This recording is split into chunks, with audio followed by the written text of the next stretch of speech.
Good morning, everybody. That's turning into my thing now, isn't it? Good morning, everybody. Stole that off Chris Miles. We're heading up into the Misty Mountain today. DL420CVT's got a couple of problems. But it's going to be good because one job's in the cab and the other job's in the engine bay, so we can split it in half. So yeah, it's 10 o'clock. The weather's, it was lovely, and wasn't it nice? It was a nice day in Carlisle. And phoned the quarry manager just to let him know that we're on our way down. We'll be in about 10 o'clock. And I said to him, we'll get your shovel done first because we've got another job to go to after this. I said, we'll come and get you done first while the weather's dry. He says, is it? Oh dear. This place is one way or the other. You're either up in the clouds and it's a steady drizzle, or it's bright and sunny and you've got the wind coming off the sea. We're a good way up, look. Anyway, we'll get signed into this spot. This will take 2 minutes to sign into, and we'll be able to go and help ourselves.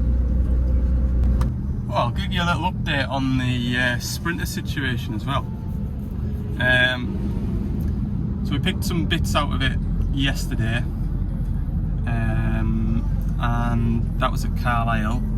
It's now moving to a Mercedes garage at Dumfries because they've got more time, or they've got more slots to get a look at it, diagnose it, and order the parts required, because apparently there's 3 vans in front of mine with the same problem. So mine's like at the back of the queue for getting looked at, which is unfortunate.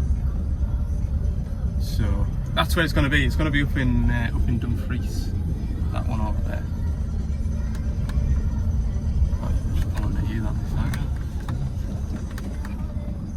On the weighbridge if you want. Well, get wrecked it. Yeah, wrecked it again. There it is. In good company. Don't really want to get out of the van. Do you? No, it's a bit miserable. It is a bit miserable. You're right. Right, what do you want to do there? EGR actuator. The weight job. EGR actuator or roll around on the cab floor? I'm easy. What do you want to do? Well, I can't decide, so I thought I'd let you. Them mudguards are a nightmare to open in this one. I'm easy. So, it's the mudguards putting us off doing the EGR, and it's the rolling around on the floor in the cab that's putting off doing the joystick. I might feel better with a boiler suit on and a jacket. Let's go and find out. Okay, I've got the joystick, and I'm going to have this joystick done before Connor has the EGR valve done. Isn't that right? Because I'm not going to give him any tips on how to get them mudguards open. I'm cruel. I'm cruel. Oh, look. So, I need to... What do I need to do? What do I need to do? Armrest off. What's this do there? Brigade. Where's that going? Nowhere exciting. Half a dozen screws. 8 pipes. No, it's not. 6 pipes for this joystick. I haven't looked in that box yet, actually. Should double check that my parts man won't have done something like that to me, will he? He'll have ordered the right parts, won't he? Okay, I need to take this off. So I've got the armrest off, and I just need to undo these screws here. Should probably have a clear out round down this area in a minute or two, but I can't remember. I'm pretty sure that screw does this plate and this. I can't just remember. It's a while since I've done these joysticks now, because we've got electric joysticks and they're actually pretty reliable. I don't know what some of your thoughts are about electrics over hydraulics. Take that out. I've undone this one, but I don't know if I needed to See if this will lift up. Yeah, I need to undo that one. Put them down there in a little cup holder. Oh.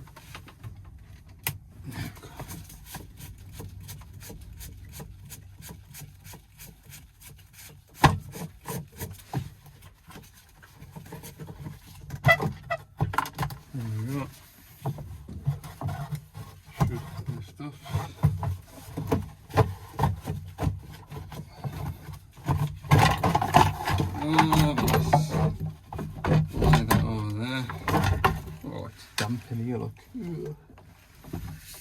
It is damp.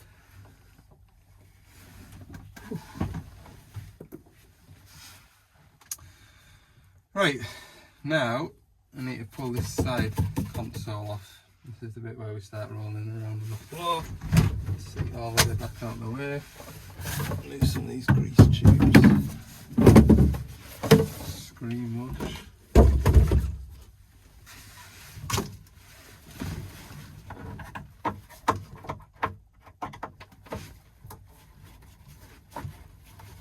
Now the last time I did this, I got the pipes the wrong way around, didn't I? And I think it was John.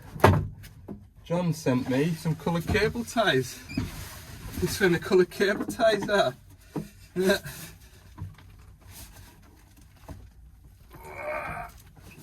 lord, that's tight. I've got a stubby screwdriver somewhere. Right on the floor. Yeah, you just kind of like.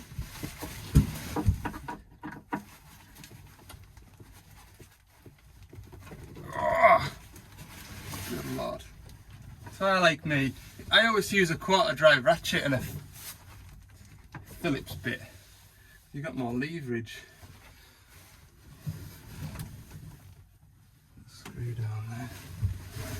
We can get all this oily paperwork.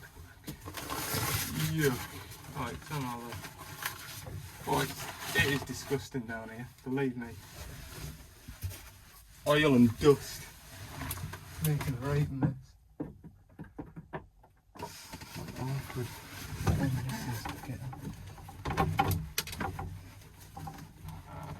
Oh, we've got it.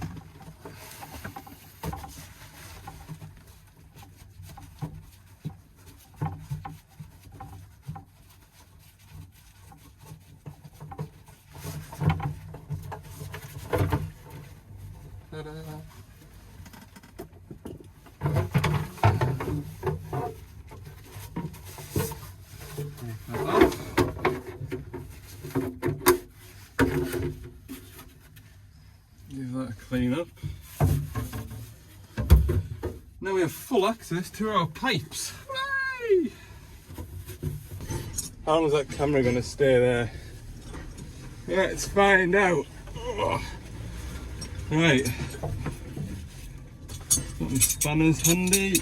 Couple of rags handy.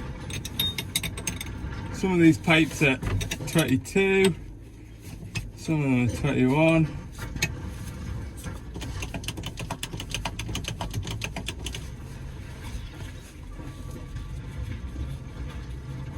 First one's off. This one is number 3. Number 1. No, it's not. Number 2. Number 2's coming off. Drop him down there.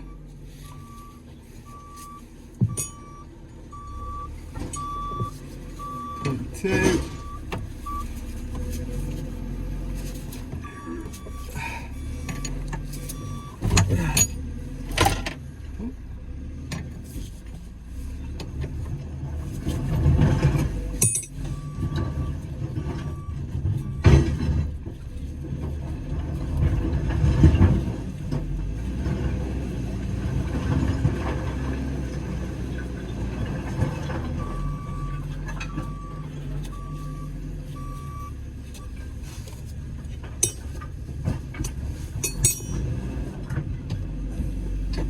Oh, that's a Springer.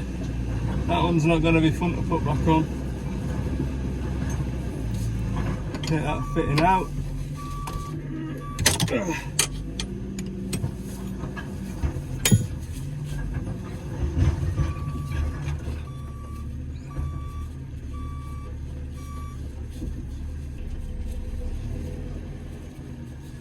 it somewhere safe.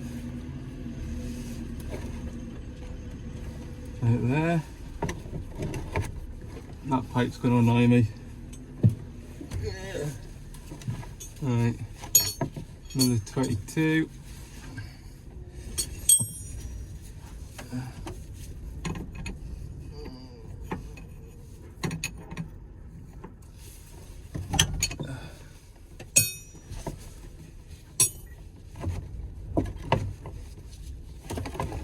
Ah.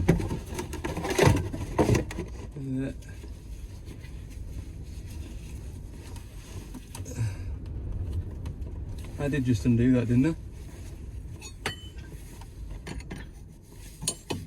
Yeah.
Lovely. That's that. Right, I'm going to crack all the fittings off. And I'm going to put a rag on that one there, because that's the tank line. There. Whoa, it's tight.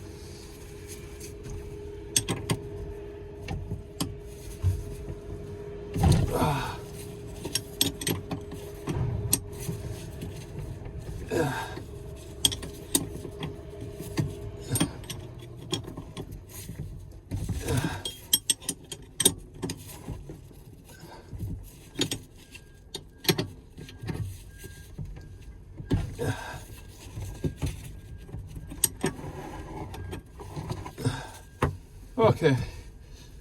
Whew. Right. I'm getting there, mate. I'm getting there.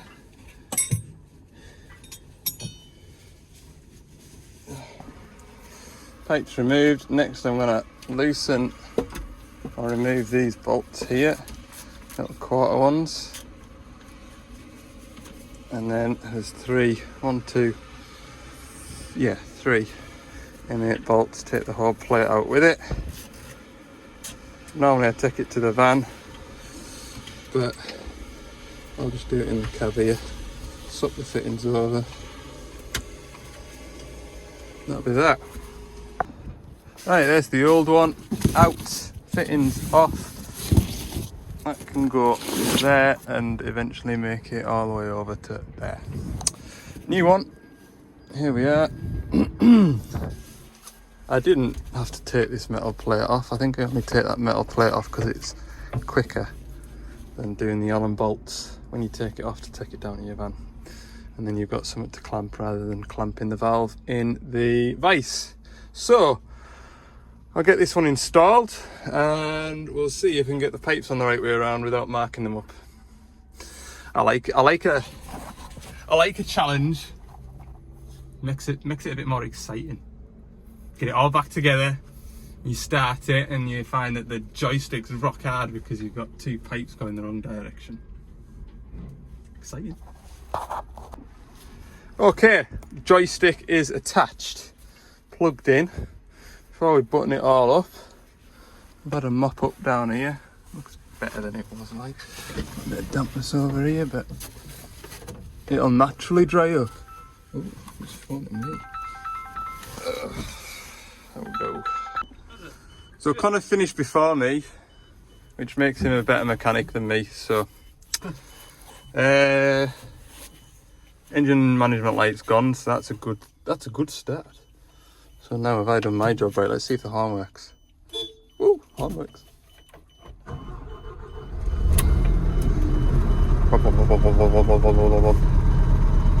That is marvellous. Okay, boom goes up, hopefully. Boom is not going up, or down, or curling left or right. Have I flicked the switch to isolate the hydraulics? Uh-oh, engine warnings, come on. Connor is no longer a better mechanic than me. Boom goes up. Boom goes down. Curl the bucket in. Curl the bucket out. Yep, that works. Right, engine warning, what's happened here? We'll have a look at this. Okay, so the, EGR, what did it say? Can't find its stop position. Is that what it was? Anyway, I'm gonna try. There is a calibration you can do with the Scania tool. It might be something as simple as that. But normally when I've had EGR actuators, giving codes, put a new actuator on it and walk away. So we'll see. And it does move. When you key on, it does do the sweep. So it is moving. And Connor said that the valve itself was free. Yeah, we shall see. Right, I'm going to put all this back together and then we'll get the laptop on it. Oh, there's Solar 75. You can just see the top of it over there. Been down there prattling about with a blinking manual quick hitch. Couldn't get the hammer off and I wanted to swap to a ditcher. Oh, what a... I tell you what, it's flipping cold down there on that edge. Oh, freezing. More windswept or not. I think something else must have... Oh no, Connor's coming, he's coming. We're backwards and forwards to the van getting pry bars and hammers and sledgehammers and the finish we just took the van down there. Okay, I'm going to put this back together and we still need to plug in with the laptop and see if the EGR problem can go away. 1 o'clock, we're done-ish. I've had a bit of bother like trying to connect with the Scania tool, and obviously the software version wasn't the latest version because Scania like to change the software every 5 minutes. So spent 20 minutes downloading that, got that installed, and then it didn't like my special USB key thing. And it says, do you know what? I says to the boss van here, I says, do you know what? I think this is a problem for after I've been on holiday because I'm freezing cold and I'm hungry and it ain't really the end of the world, is it? It's not like, just leave it for another day. Right, next job after I've had some lunch. Well, I might be taking back what I said in the last video. We're heading back in towards Yorkshire Dales, over there. The weather is definitely better. It is certainly sunnier. And it does make everything look a lot nicer, doesn't it? Anyway, we're going to go to Kirby-Lonsdale for a bite of lunch.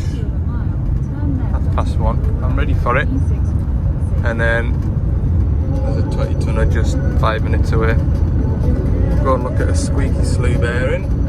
I've got to take some measurements of play, if there is any play. And that's that, hopefully. Right, we're at this DX225LC-7. We've got a squeaky slew ring. So we've been given a list of measurements to take to post back to Devellon for further action required. What we've just done is we've put a dial gauge indicator on here against here and measured how much slap there is side to side. What we need to do next is measure the circumference of the slew ring and then divide that by 360 degrees and do some maths that way. Then what we need to do is check the play or see if there is any play in the slew ring and measure that. Right, so we've worked out the lateral play in degrees, that way to that way. That is 0.42 degrees. What we need to do now is work out the vertical play, so the play in the slew ring that way. So we've got the dial indicator here. What Connor's got to do now is lift himself. Does it say how high up off the ground he wants to go? Yeah, 0.5 meters. So about knee height. You want to lift yourself up to about knee height. There or thereabouts.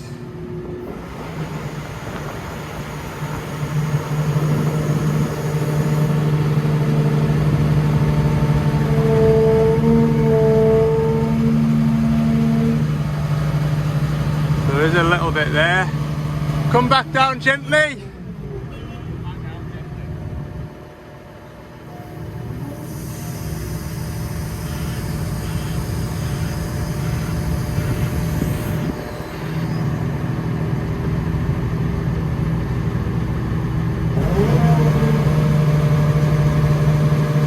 There we go.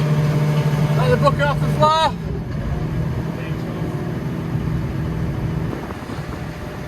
So when you saw that needle go all the way around to here, that looks like a lot, but this needle has to travel a full circumference for it to be 1 mil. So that was about 0.9 of a mil. 0.9 of a mil. Right, we need to write that down. So we're going to complete the same test again, only cross carriage. We might do it all the way around just in case there's a bad spot on the slew ring. The squeak has gone. Nothing there. Connor's giving us a thumbs up. Connor's fixed it. This was Connor's idea. You know how I'm deaf in one ear at the minute? This ear. I said I better jump in the cab and try and make the squeak, and you go and listen for the squeak. That makes sense, wouldn't it? Somebody that doesn't have any problems with their ears listening for a squeak. Anyway, Connor decided, I think it's the boom that's creaking and it's echoing down the machine. He says, right, okay, why don't we grease that boom foot pin? We've greased it all the way from the bottom, all the way to the top, all the way at the bottom, all the way at the top, and there isn't a squeak now.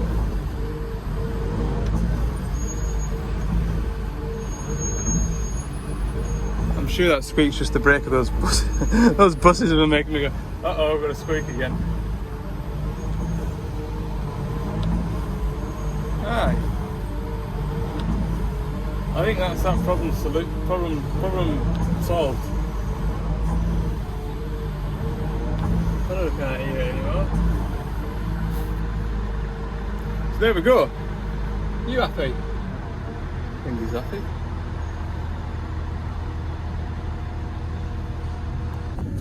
Okay, we will monitor that problem. See how it goes with a bit of grease in it around all the pins. So while I was while I was in the cab rocking it, the operator told Connor that it had a new boom. What was that because of? A weld or something like that. will fall. So the chances are the new boom's been fitted and it's just not had enough grease once it's been fitted, you know what I mean? It's had, the grease might have been coming out of the joint, but it needs worked in a bit, doesn't it? What's that heat stone? I got up it. Anyway, 10 to 4, be an hour and 15 minutes back home for me. 5 o'clock-ish finish. My works phone's run out of battery. And Connor, believe it or not, doesn't have a phone charger in his van.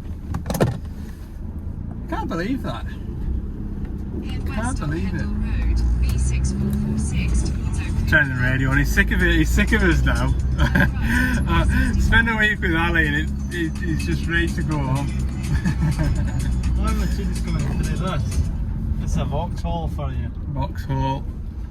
Right, I'll wind the video up at this, another short video. I don't feel like the quality of the videos have been that good when I've been editing them back.